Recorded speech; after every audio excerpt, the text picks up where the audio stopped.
What happens when one of Hollywood's biggest stars completely loses it on live television? In just 31 seconds, Richard Gere went from composed guest to storming off the Good Morning America set after an absolutely explosive clash with host Michael Strahan that left the entire studio in shocked silence.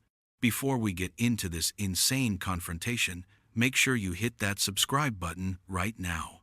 We bring you daily videos exposing Hollywood's darkest scandals, the moments celebrities don't want you to see, and the truth behind those fake smiles. You won't want to miss what we've got coming. Last night's episode of Good Morning America started like any other morning show. The lights were bright, the coffee was flowing, and Richard Gere walked onto the set, looking relaxed and ready to promote his latest film project. It was supposed to be straightforward, maybe 20 minutes of conversation about his new movie, a political drama about corruption in Washington that he'd been working on for 2 years. Michael Strahan greeted him with his trademark smile. They shook hands, exchanged some friendly words, as Gere settled into the guest chair. The cameras rolled, the audience at home poured their cereal, and absolutely nobody expected what was about to unfold. For the first few minutes, everything was perfectly normal. Strahan asked about the movie, about working with the director, about what drew Gere to this particular project. Gere talked about the script, how it reminded him of the political thrillers from the 70s that he grew up watching.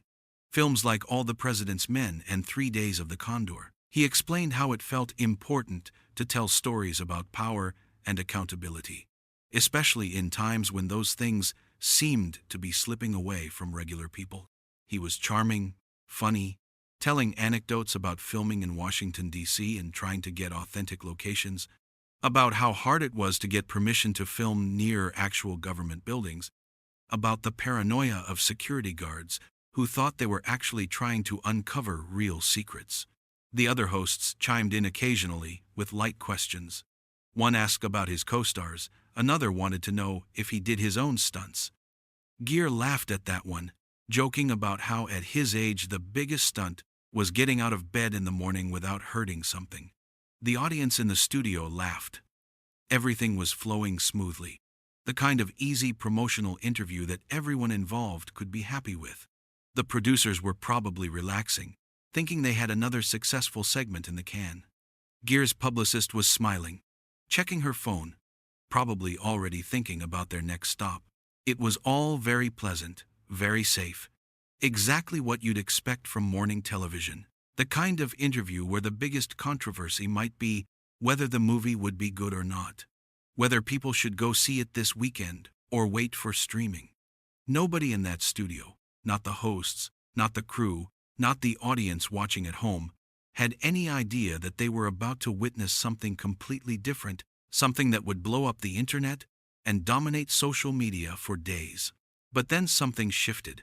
You could almost feel it in the air, like the atmospheric pressure dropping before a storm hits. Strahan's expression changed slightly.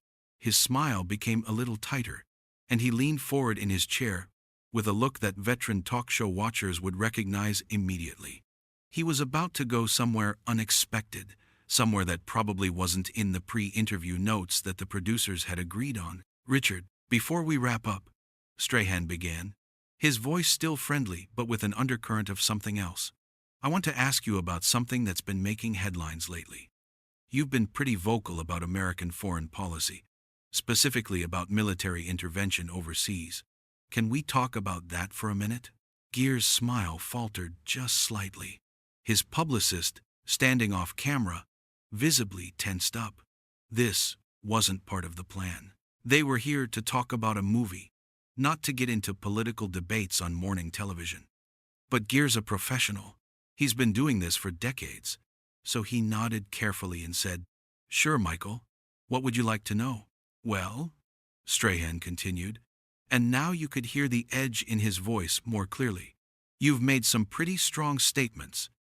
Some people are saying that celebrities who make millions of dollars playing pretend for a living maybe shouldn't be lecturing regular Americans about complex geopolitical situations. There are folks out there, military families, veterans, who feel like you're disrespecting their service. What do you say to them?" The temperature in the studio seemed to drop about 20 degrees. Gere's jaw tightened visibly. His hands, which had been relaxed in his lap, suddenly gripped the arms of his chair. When he spoke, his voice was measured, but you could hear the anger simmering underneath. Michael, that's an interesting way to frame the question, Gere said slowly. First of all, I think what you're really asking is whether celebrities should have political opinions at all. Which is fascinating, coming from a former football player who now makes his living giving opinions on television every single morning. Strahan's eyebrows shot up. A few people in the studio shifted uncomfortably. One of the co-hosts let out a nervous laugh that died quickly when nobody else joined in. This was already going sideways, and fast. I'm just asking what a lot of Americans are thinking, Strahan replied. His smile now completely gone, replaced by something harder, more challenging. You go on CNN, you go on these news shows, and you talk about how America needs to be ashamed of its military record. You talk about our interventions like they're all bad, like we're some kind of evil empire going around destroying things for fun. But a lot of people, including myself, we have family members who served, who sacrificed, who came home with injuries or didn't come home at all, and they all believed they were protecting this country. They believed they were doing the right thing. So, when you say things like that, when you make these blanket condemnations, it doesn't just spark political debate. It hurts people. It hurts families. It feels like you're spitting on their sacrifice. Can you understand that? Gere sat up straighter in his chair, his hands gripping the armrests now with visible tension. You could see his jaw working, like he was trying to hold back words that were fighting to get out. When he finally spoke, his voice was tight with barely controlled emotion. And I don't respect that sacrifice? Is that what you're implying here, Michael? Because let me tell you something. I've spent 30 years of my life, 3 decades, working with refugees, with human rights organizations, with people who've lost everything because of decisions made in comfortable offices, thousands of miles away from the consequences. I've been to war zones that most Americans couldn't find on a map if their lives depended on it. I've walked through villages that used to be there but aren't anymore. Just craters and rubble, and maybe a few walls still standing. I've seen what our bombs do to places, to families, to communities. I've held children, actual kids who should be in school or playing with their friends, who lost their parents because of a drone strike that was supposed to take out one terrorist, but instead destroyed an entire wedding party. 62 people dead because someone in Nevada, looking at a screen thousands of miles away, pressed a button based on faulty intelligence. So don't you sit there in your comfortable chair and tell me I don't respect sacrifice. Don't you dare. The studio went absolutely dead quiet.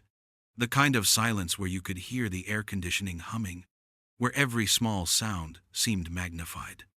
You could hear someone cough nervously off camera, the sound echoing in the sudden vacuum of noise. The camera operators glanced at each other, unsure whether they should keep the cameras rolling or cut away. The producers in the control room were probably having a collective panic attack, frantically trying to decide whether to cut to commercial immediately or let this train wreck continue because, let's be honest, this was the kind of raw, unscripted moment that you can't buy, the kind of thing that would have everyone talking. Strahan's co-hosts looked at each other with wide, worried eyes, their professional smiles completely frozen on their faces, clearly unsure what to do or say. One of them opened her mouth like she was about to speak, then closed it again, apparently thinking better of it. This was spiraling out of control fast, and everyone could feel it. Nobody's saying you don't care about people, Strahan pushed back, his voice getting louder now.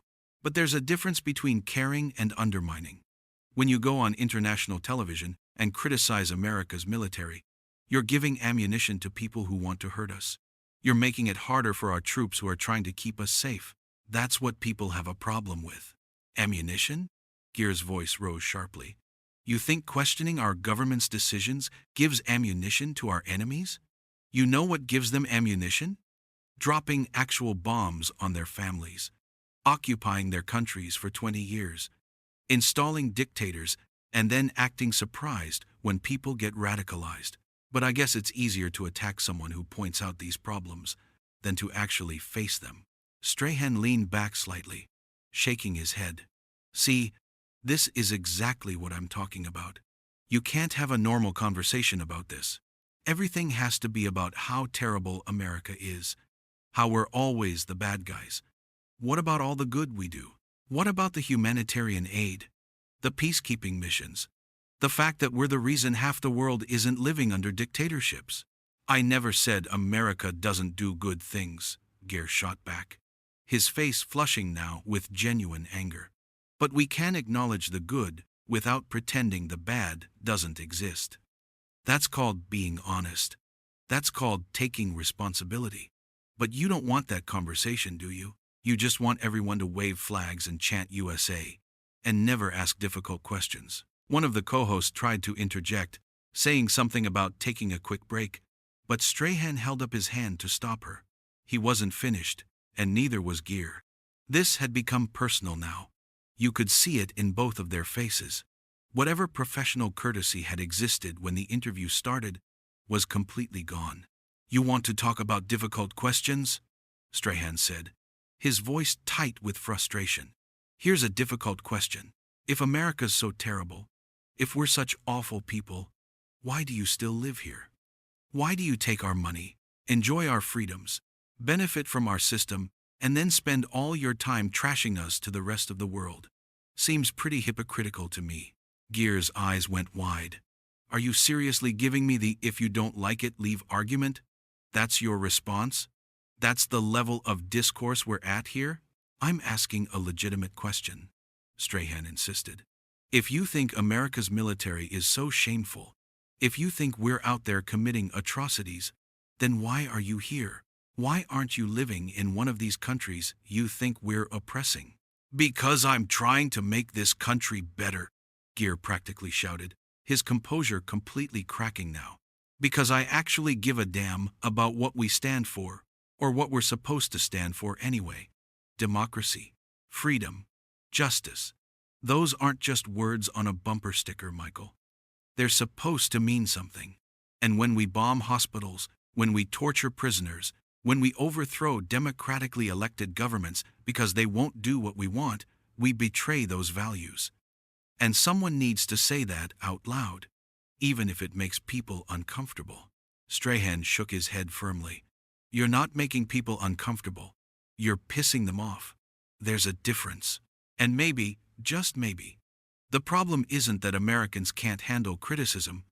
Maybe the problem is that you're so caught up in your own righteousness that you can't see how offensive your message actually is to the people who love this country.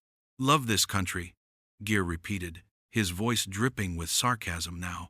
What does that even mean? Loving something means being honest about its flaws. It means demanding better.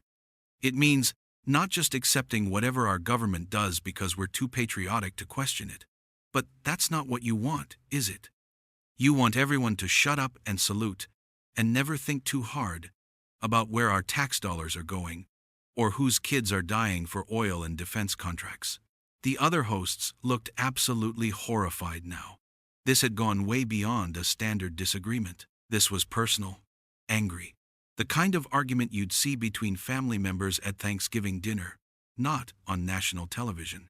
Strahan's face was hard, his jaw clenched, and when he spoke again, his voice was ice cold. You know what your problem is, Richard? You think you're so much smarter than everyone else.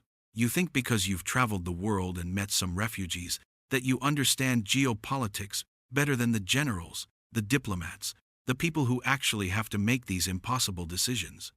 You sit in your mansion in New York, you go to your fancy parties, you make your movies, and you judge everyone else for not being as enlightened as you are. It's arrogant, man. It's really arrogant. Gere stood up halfway out of his chair before sitting back down, his hands shaking slightly now with anger. You think I'm arrogant?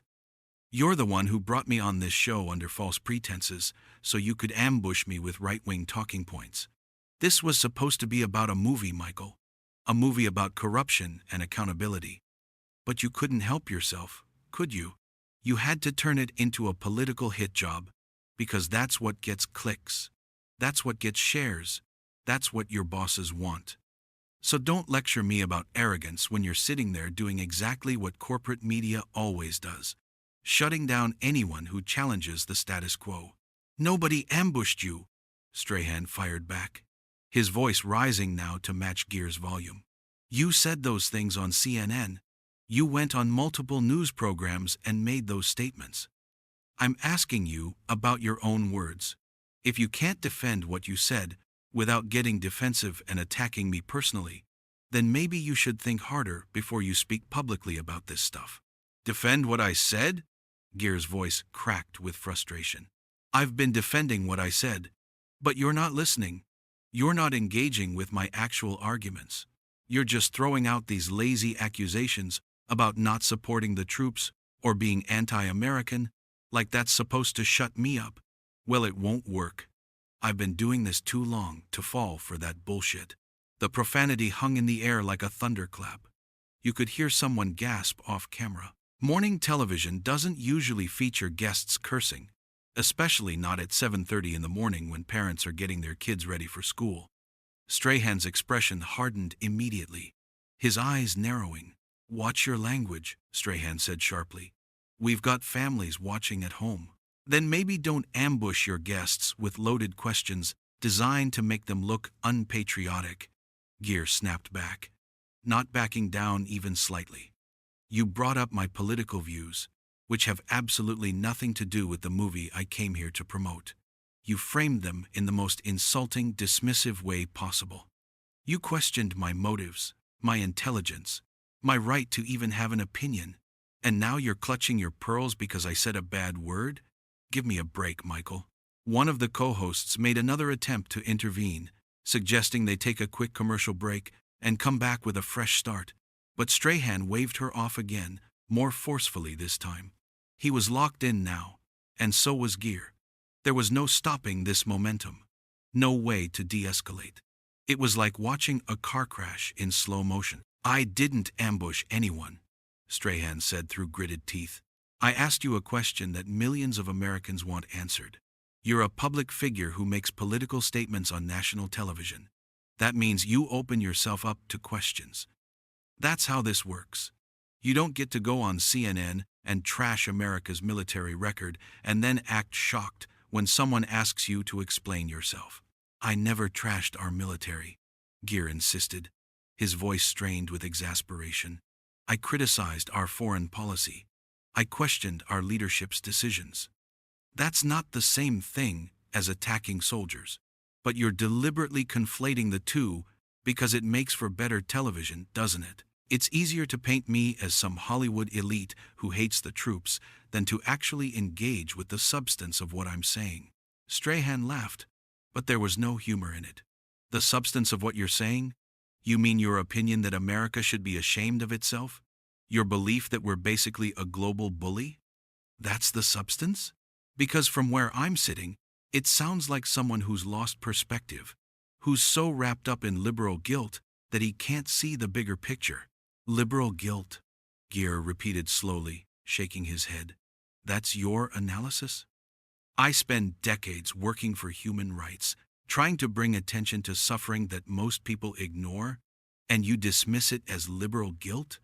You know what, Michael? At least I'm doing something.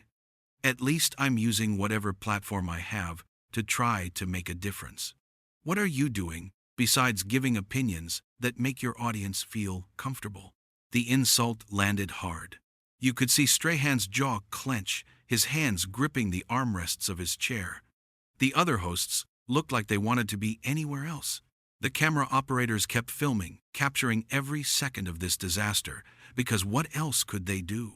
I'm giving people honest conversation, Strahan said, his voice low and dangerous now. I'm not feeding them guilt trips about how terrible they should feel for being American. I'm not telling them that everything their country does is wrong. I'm not making them feel like they need to apologize for existing. No, you're just making them feel good about not thinking too hard. Gere shot back. You're telling them that questioning authority is unpatriotic. that caring about foreign casualties makes you a traitor, that anyone who doesn't blindly support every military action is somehow against the troops. That's not honest conversation, Michael. That's propaganda. Strahan stood up suddenly, his chair rolling back slightly with the force of the movement. It was a shocking moment, something you almost never see a talk show host do during an interview. It was a physical assertion of dominance, a way of saying, "This is my show and I'm in control here." Propaganda? Strahan's voice rose sharply. You're calling what I do propaganda? That's rich, coming from someone who goes on international news networks to badmouth his own country. You want to talk about propaganda? How about actors who think their fame gives them special insight into complex military and diplomatic situations? How about celebrities who lecture normal people about morality while living in a bubble of wealth and privilege? Gere stood up too, not willing to let Strahan have the physical high ground. Now they were both standing, facing each other across the coffee table that separated them, the tension so thick you could cut it with a knife. I never claimed to have special insight, Gere said, his voice shaking with barely controlled rage. I claim to have eyes and a conscience. I claim to give a damn about what's done in my name, with my tax dollars, in the name of my country. If that makes me an arrogant celebrity, then fine. I'll wear that label. But at least I'm not a sellout who abandoned his principles for a paycheck and a comfortable chair on morning television. The studio went completely silent. That was the line that couldn't be uncrossed. Calling Strahan a sellout on his own show, in front of millions of viewers, that was the point of no return. Strahan's face went hard as stone, his eyes cold. Okay, we're done here, Strahan announced, his voice flat and final. If you can't have a civil conversation without cursing and insulting people, then we don't need to continue this interview. I think you need to leave. For a moment, Gere just stared at him, seemingly unable to believe that Strahan had actually just kicked him off the show. The two men stood there, locked in a staring contest, neither one willing to be the first to look away. The silence stretched out, uncomfortable and heavy, filled with all the anger and resentment that had just exploded between them. Then Gere reached down and grabbed the microphone clipped to his jacket. He unclipped it slowly, deliberately, his eyes never leaving Strahan's face. Gladly, Gere said, his voice cold and sharp as ice. This is exactly what's wrong with American media.